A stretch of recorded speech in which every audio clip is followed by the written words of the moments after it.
Hey guys, welcome back to my channel. So today I wanted to share with you what I am currently reading, sort of a Friday reads, also a little bit chatty at the end.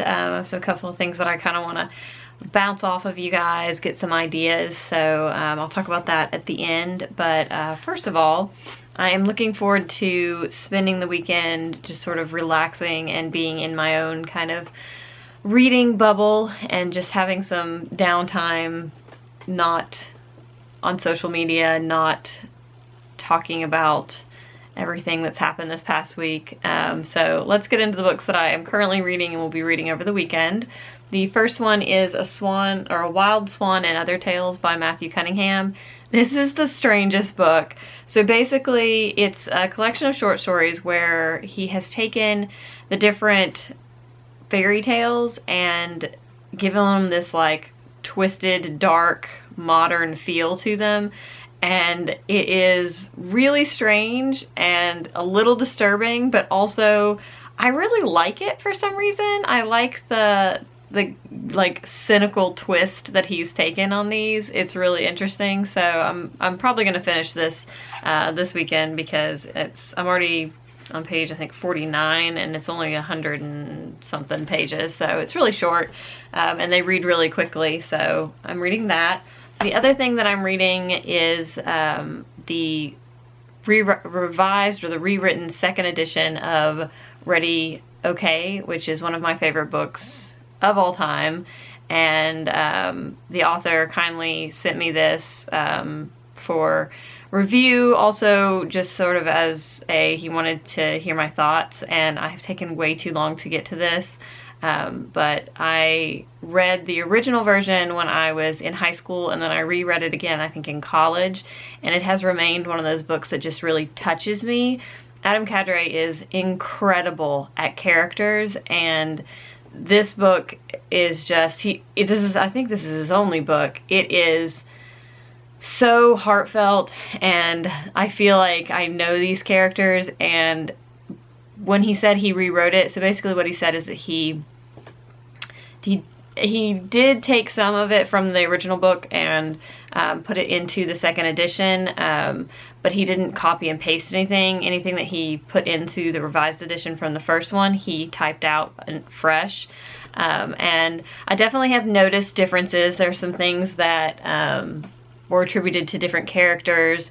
There were also things that like certain one-liners from the first book that were left out, but overall I really think that what he's done has made the book flow smoother, and I am really enjoying it. And I know, well, I think I know, because he may have changed some big plot points too, I'm not sure, but from what I remember about the original book, I kind of know some of the big things that are coming, and it's like I can feel them, and the lead up to them is different this time, and I don't know, I think it makes it even more enjoyable because I'm like, how are we gonna get there? And I don't exactly remember everything about the book because it's been quite a few years since I read it, at least 10 years since I read it the last time, so I'm just really excited about it, and I am probably gonna go read some more of it when I get done filming and editing this video. And then the third thing that I am currently reading, I'm actually listening to, and that is The Chamber of Secrets on audiobook. I just needed an audiobook that made me feel good, so that when I was driving to and from work, I had something that was happy and nostalgic and that put me in a good place.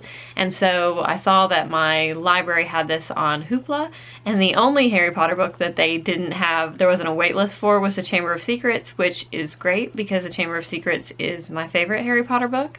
So I picked that one up on audiobook, and I'm listening to it, and I'm loving it. It's narrated by the same person who narrated The Night Circus, and I thought he did a great job with The Night Circus, so I was really excited that he was doing the audiobooks, and they're fantastic, and I am just every bit as excited and engrossed in it as I am every time I read Chamber of Secrets or every time I read a Harry Potter book. So now on to the other thing, the kind of chatty part of this video, and that is that I am doing a project, basically, for myself. It's not something, I mean, it's for other people as well, like that's kind of the basis of it. So with the events and the election and everything that happened, I think I'm not the only person, I mean, I know I'm not the only person that was very shocked and saddened and scared and confused and angry.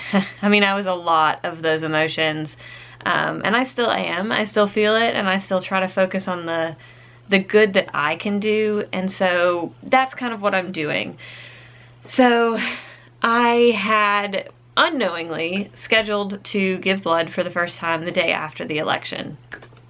And I'm really thankful that I did, because it gave me something to focus on and something good to focus on in lieu of all the bad and all the depressing that was going through my head that day. Instead, I was focusing on something good I could do for somebody else.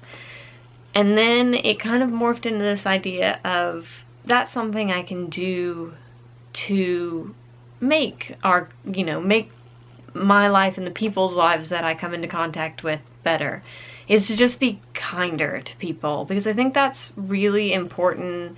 It's always really important, but right now especially it's very important.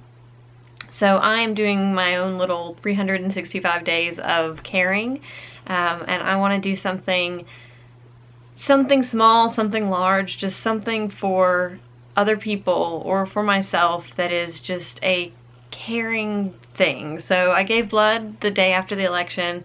The next day I paid for the person behind me in the Starbucks line. I've always wanted to do that. When I was in college, I spent a semester, our short term, in Oregon, and somebody bought my Starbucks in the drive-thru line, and I had never heard of people doing that, and it just turned my whole day around because I was having a bad day. And so I'd always wanted to do that, and I don't go through drive-thrus very often at Starbucks, and so I made a point to do it on Thursday so that I could do that. And you know, it was something small, but hopefully it made that person smile. And then today I did something small for my husband. He always wants me to bring him dinner at work, and so I went and picked up dinner and took it to him at work so that we could see each other, because our schedules are very opposite, so we don't get to see a lot of each other. So it was something small, and I just have, I've been getting ideas from some of my friends and thinking of things of my own that I want to do, but I would love to hear kind of some of the things you have done in the past just to cheer up other people, or, something kind to do for a stranger, or, something to do for yourself that makes you feel good. I would love to hear your ideas, because I definitely want to expand upon this and really reach out.